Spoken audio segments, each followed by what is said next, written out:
আসসালামু আলাইকুম। আজকে আমরা ঘুরতে আসলাম এই যে একটা পার্কে। আমাদের ফ্যাক্টরির সাইডে জায়গাটা অনেক সুন্দর, অনেক লোকজন আইছে।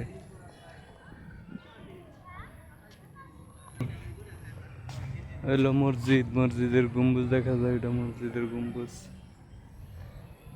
এই আর কি।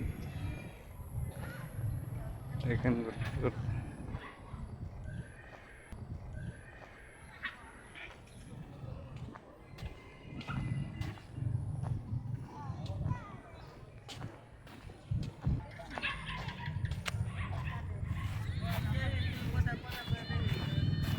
আমাদের লগে আরো লোকজন আছে, আরো বাঙালি ভাই আছে। এই কি করেন আপনারা? দেন না জীবনে?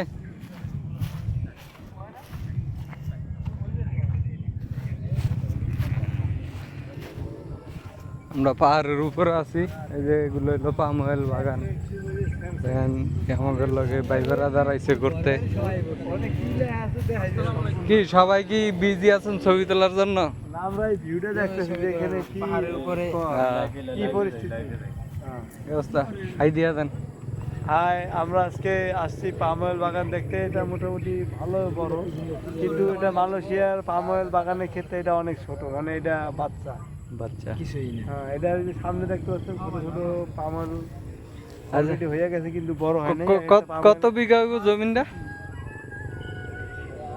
হ্যাঁ, মিনিমাম বিঘা আমি তো কইতে পারবো না, আমি তো বিঘা চিনি না। তো কাটা হবো বরিশালের ভাষায়, আর আমাদের বলে ভাষা হইব এটা মিনিমাম 200-300 একর। এটারে কি কয় কানি, আরো বেশি হইব, কম আমার ইতে কম হইব 300-500, মিনিমাম 500 কানির উপরে এত জায়গা। এর সাইডে বিল্ডিং, ওই যে ওগুলা দেন শহর। এটা ভিতরে তো ঢোকা নিষেধ, সম্পূর্ণ নিষেধ। ডাইরেক্ট ঢুকলেই ডাইরেক্ট গুল্লির অর্ডার। আর আমরা যেই তেল খাই, যে বাংলাদেশে যেই তেলটা খাই, এটাই সেই পাম অয়েল বাগানের তেল।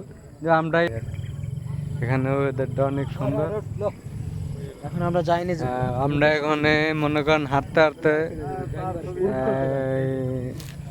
ওই যে ওই বিল্ডিং গুলা দেখছেন না, ওদিকে একটা মার্কেট আছে, আমরা ওদিকে আজকে হাঁটতে হাঁটতে যাবো।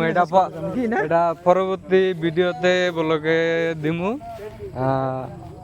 আমাদের পেজে থাকলে পেজটা ফলো করে দিবেন, এবং চ্যানেলে থাকলে সাবস্ক্রাইব করে সাথে থাকবেন। ভালো খারাপ হইলে কমেন্ট করে জানিয়ে দিবেন। আসসালামু আলাইকুম।